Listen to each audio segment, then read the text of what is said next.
네, 이 새벽 우리에게 주신 하나님 말씀은 시편 63편 1절에서 11절까지의 말씀입니다. 시편 63편 1절에서 11절까지의 말씀입니다.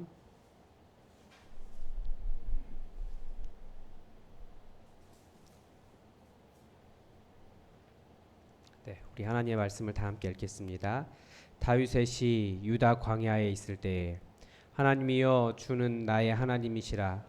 내가 간절히 주를 찾되 물이 없어 마르고 황폐한 땅에서 내 영혼이 주를 갈망하며 내 육체가 주를 앙무하나이다. 내가 주의 권능과 영광을 보기 위하여 이와 같이 성소에서 주를 바라보았나이다. 주의 인자하심이 생명보다 나으므로 내 입술이 주를 찬양할 것이라. 이러므로 나의 평생에 주를 송축하며 주의 이름으로 말미암아 나의 손을 들리이다. 골수와 기름진 것을 먹음과 같이 나의 영혼이 만족할 것이라.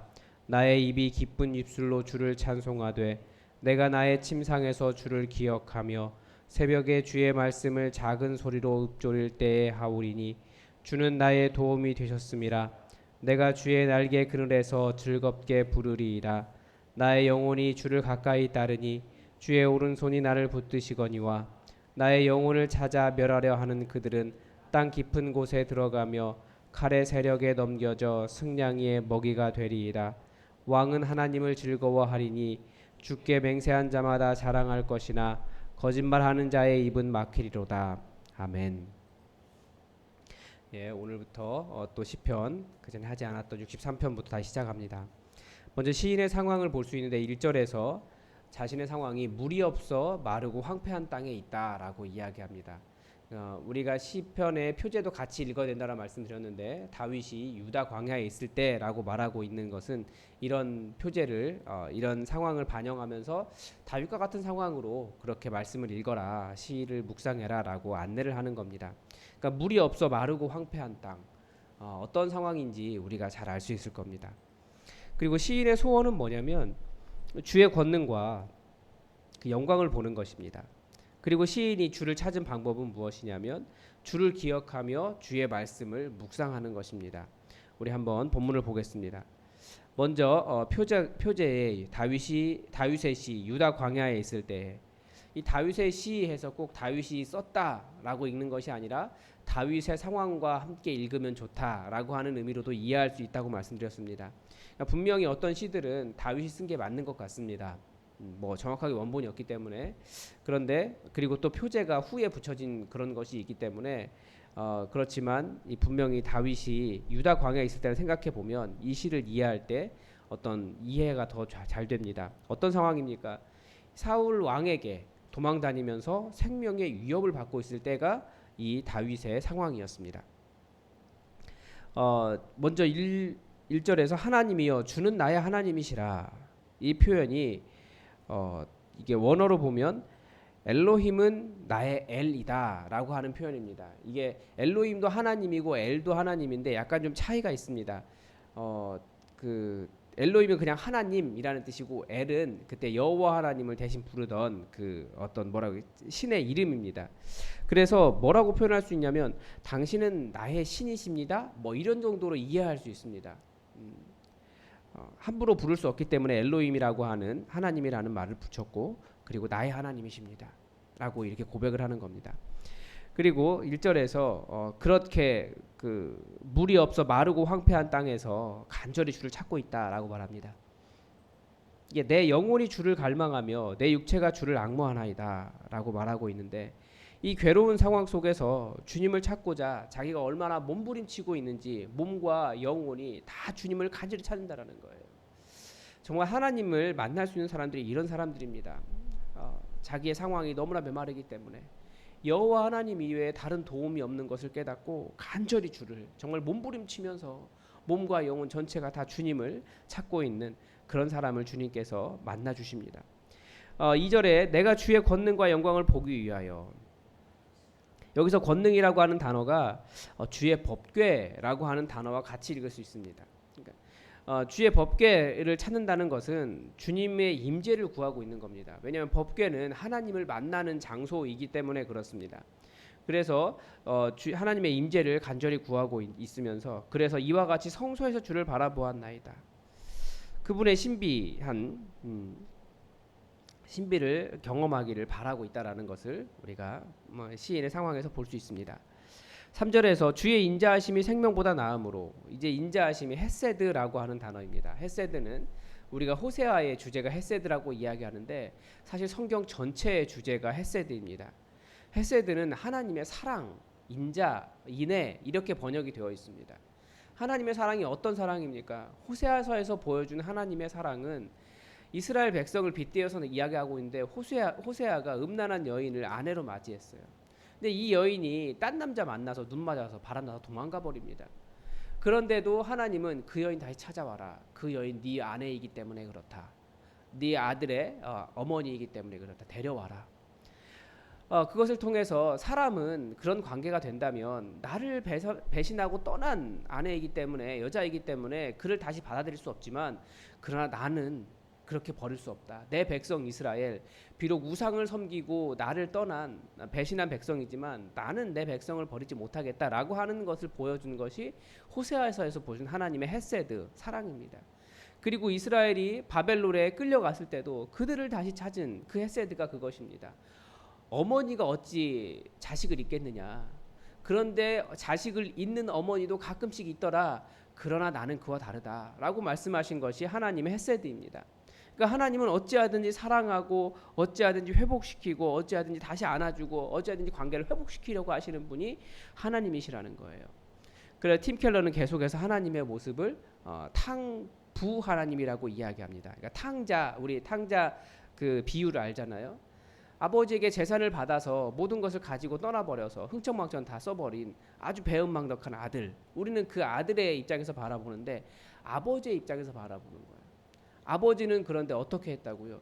그 아들이 나간 날부터 계속해서 아들이 언제 오나 저제 오나 그것만 바라본 것이 아버지의 마음이었다라는 겁니다. 탕부 아버지라고 하는, 탕부 하나님이라고 하는 말을 만들어냈는데 하나님의 마음이 이것입니다. 하나님은 항상 인자하심으로, 그 헤세드, 그 사랑으로 우리를 항상 기다리시고 우리에게 주고 계십니다.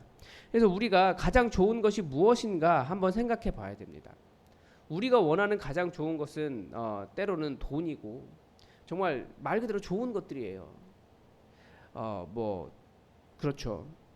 그런데 그것이 정말 좋은 것인가?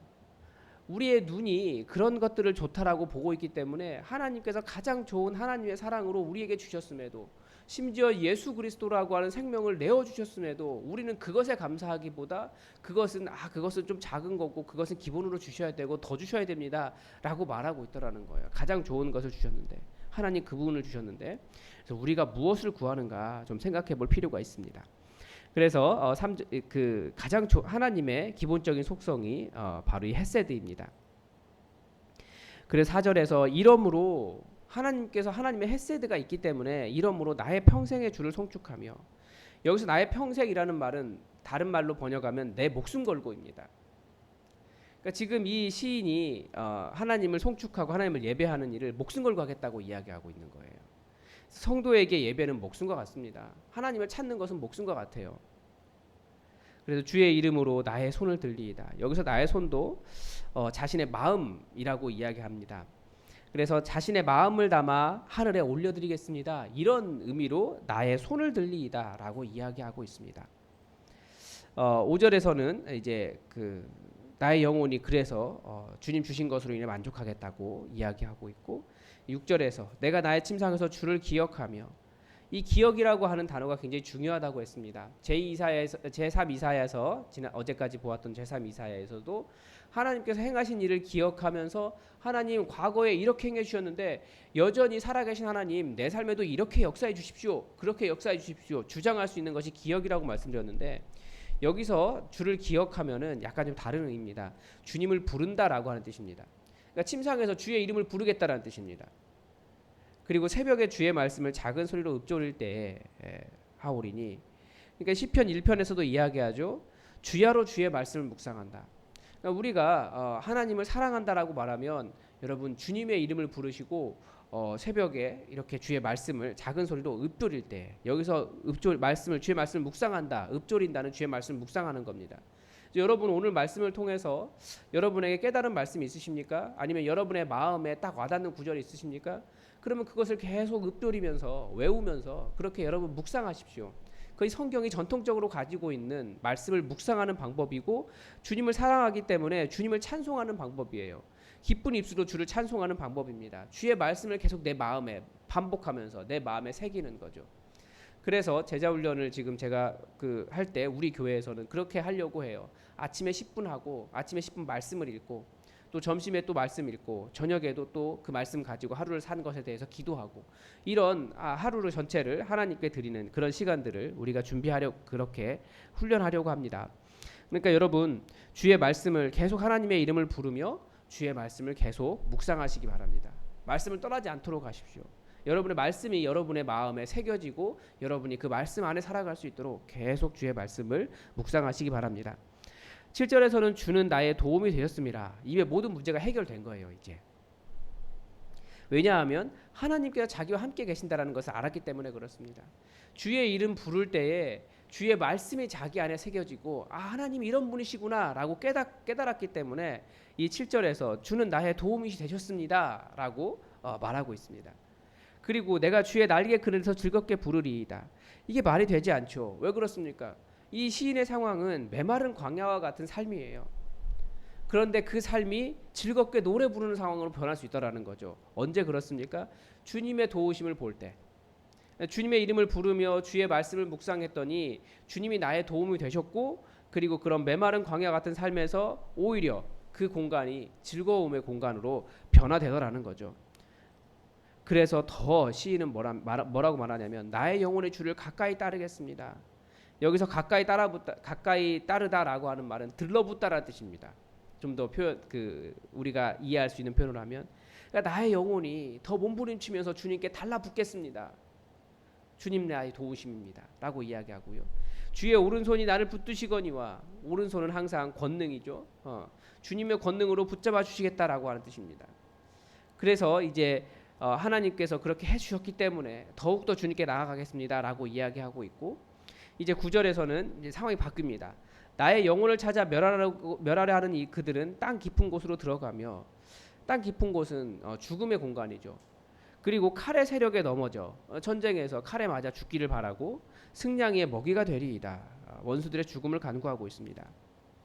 이제 11절에서는 왕은 하나님을 즐거워하리니 이게 이제 주어가 왕이라고 되어 있는데 이 부분이 참 곤란한 부분이 있습니다. 왜 그러냐면 다윗은 사울 왕이 지금 여기 9절 10절에서 말하는 것처럼 사울 왕이 그렇게 그 땅 깊은 곳으로 들어가며 칼의 세력에 넘어져 승냥이의 먹이가 되리이다 이렇게 말한 사람이 아니기 때문에 그렇습니다.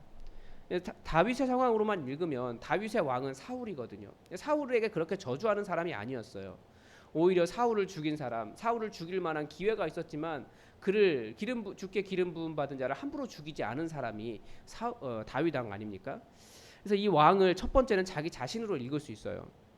그래서 왕은 하나님을 즐거워하리니 하나님 백성의 즐거움이 무엇인지 보여주고 있고요. 바로 하나님 그분이시다라고 가르쳐주고 시인의 감정이 즐거움으로 변화됐다, 확실히 변화했다는 것을 알 수 있습니다. 반면에 그래도 여전히 다윗의 원수는 왕으로 읽을 수 있습니다.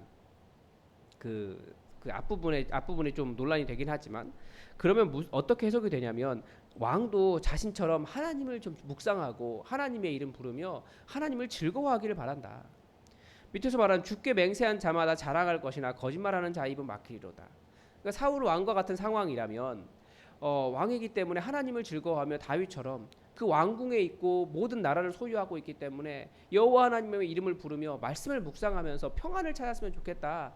그러니까 다윗의 목숨을 찾기보다 나의 목숨을 찾기보다 하나님을 찾기를 바란다라고 하는 말로 읽을 수 있습니다. 왕은 즐거워하리니라고 하는 부분을. 그래서 어떤 부분이 맞는지는 사실 정확하게 우리가 알 수 없지만 논쟁을 할 수 있지만 중요한 것은 우리가 이 다윗의 자세를 배우는 겁니다. 메마르고 간조한 땅을 지나가지만 하나님의 백성은 항상 그런 삶을 살아가요. 우리 인생이 그런 곳입니다.